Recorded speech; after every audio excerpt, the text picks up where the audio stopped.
पशुपति, महादेव, नीलकंठ, नटराज, उमापति जैसे अनेक नामों से विख्यात विश्व भर में पूजे जाने वाले देवताओं में से एक शिव हैं। प्रायः हम शिवजी के चित्रों में देखते हैं कि बड़ी बड़ी जटाएं, पूरे शरीर पर भस्म। यदि आप एक पल के लिए भी शिवजी के रूप को ध्यान से देखें तो आपको बड़ी विचित्रता देखने को मिलेगी। तो आइए इस रूप को समझने का प्रयास करते हैं। कोई भी विपरीत गुण एक साथ नहीं रह सकते, परंतु शिवजी विपरीत गुणों के साथ सदैव रहते हैं, जैसे कि जटा में गंगा अर्थात जल, मस्तक पर तीसरा नेत्र जहाँ से अग्नि निकल रही है, जटा में अमृत रूपी चंद्रमा और कंठ में हलाहल विष, उनके बेटे गणेश का वाहन मूषक और स्वयं के गले में सर्प, उनके दूसरे बेटे कार्तिकेय का वाहन मोर। सर्प का भोजन मूषक, मोर का भोजन सर्प। शिवजी के वाहन नंदी जो कि बैल के स्वरूप हैं, उनकी पत्नी जगदम्बा का वाहन शेर। आप देखिए शिवजी कितनी विपरीत परिस्थितियों से भरे हुए हैं। शिवजी के पास जल है, अग्नि भी है, अमृत है, विष भी है, मयूर, सर्प, मूषक भी है तथा नंदी बैल और शेर भी है। ये सब विपरीत गुण वाले हैं, लेकिन शिवजी इतनी विपरीत परिस्थितियों में रहते हुए भी सदैव आनंद में रहते हैं। क्यों? क्योंकि वे सदैव भगवान के भजन में निमग्न रहते हैं। शिवजी की महानता को तो स्वयं भगवान कृष्ण भगवद गीता के 10वें अध्याय के श्लोक संख्या 23 में अंकित करते हुए कहते हैं कि रुद्राणाम शंकरश्चास्मि वित्तेषो यक्ष रक्षसाम वसुनाम पावकश्चास्मि मेरुः शिखरिणामहम्। अर्थात मैं समस्त रुद्रों में शिव हूँ। 11 रुद्रों में शंकर या शिव प्रमुख हैं। वे भगवान के अवतार हैं जिन पर ब्रह्मांड के तमोगुण का भार है। अब हमें यहाँ भ्रांति हो सकती है कि कृष्ण के अवतार शिव कैसे हो सकते हैं, तो इस बात की पुष्टि स्वयं ब्रह्मा जी ने ब्रह्म संहिता में की है।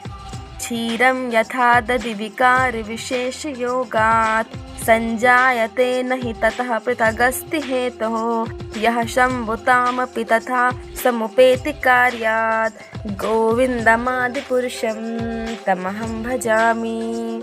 अर्थात जिस प्रकार जामन मिलाने से दूध दही में परिवर्तित हो जाता है, जबकि दही का प्रभाव न तो अपने स्रोत दूध के समान होता है और न ही विपरीत होता है, उसी प्रकार मैं भगवान गोविंद का भजन करता हूँ, जो संहार के कार्य को करने के लिए स्वयं को शंभु के रूप में परिवर्तित करते हैं। स्वयं ब्रह्मा जी कहते हैं कि कृष्ण दूध के समान है और शिव दही के समान है।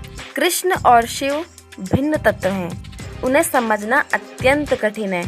श्रीमद् भागवतम में यमराज जी कहते हैं कि जिन्हें धर्म का ठीक ठीक ज्ञान है, उन 12 महाजनों में से एक महाजन शिव जी हैं।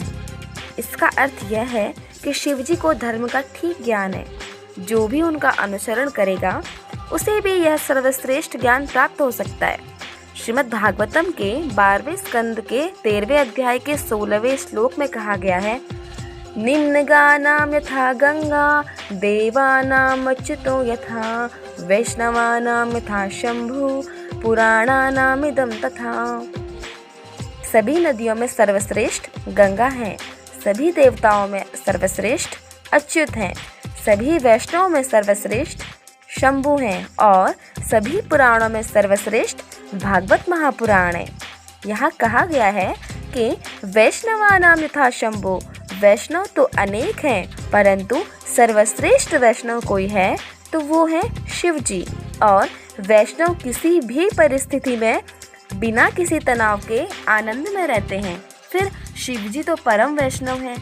हमें उनके एक एक गुण से सीखना चाहिए कि वैष्णव कैसे होते हैं, लेकिन हम शिव जी का अनुकरण करने का प्रयास करते हैं। हम कहते हैं कि शिव जी नशीले पदार्थों का सेवन करते हैं, तो हमें भी करना चाहिए। यदि अनुकरण करना ही है तो आधा क्यों करें, पूरा अनुकरण करना चाहिए। शिव जी ने समुद्र में से पूरा हलाहल विष पी लिया। शिव जी अपने गले में सर्प और मुंडमाल की माला धारण करते हैं। उनके जटा से गंगा निकलती है और मस्तक पर चंद्र धारण करते हैं। शिव जी अनेकानेक दिन तक ध्यान में मग्न रहते हैं, तो क्या हम इन सभी का अनुकरण कर सकते हैं? नहीं, लेकिन हम इतने अज्ञानी हैं कि हमें जो नशीले पदार्थ पसंद हैं वह शिवजी का नाम लगाकर ग्रहण करते हैं। शिवजी अपने तीसरे नेत्र से जगत को भस्म कर सकते हैं। वो तांडव नृत्य करके पूरे ब्रह्मांड का विनाश कर सकते हैं। तो हमें शिवजी का अनुकरण नहीं, अनुसरण करना है, क्योंकि शिवजी आदरणीय है, अनुकरणीय नहीं। तो इसीलिए शिवजी ने जो कहा है हमें वो करना है। तो शिवजी ने क्या कहा है? आराधनानां सर्वेषां विष्णुराराधनं परं तस्माद् परतरं देवी तदीयानां समर्चनम्। अर्थात सभी आराधनाओं में विष्णु आराधना परम है। और आगे कहते हैं कि विष्णु की आराधना से बढ़कर विष्णु के भक्त पूजनीय हैं। यदि हम शिवजी को प्रसन्न करना चाहते हैं तो हमें वैष्णवों की सेवा करनी होगी और कृष्ण का भजन करना होगा। इससे शिव अवश्य ही प्रसन्न होंगे। अंतर्राष्ट्रीय कृष्ण भावनामृत संघ के संस्थापक आचार्य श्रील प्रभुपाद कहते हैं कि मनुष्यों को महान भक्तों के पद चिन्हों का अनुसरण करना चाहिए और आध्यात्मिक बोध के पथ में प्रगति का यही एकमात्र साधन है। धन्यवाद। हरे कृष्णा।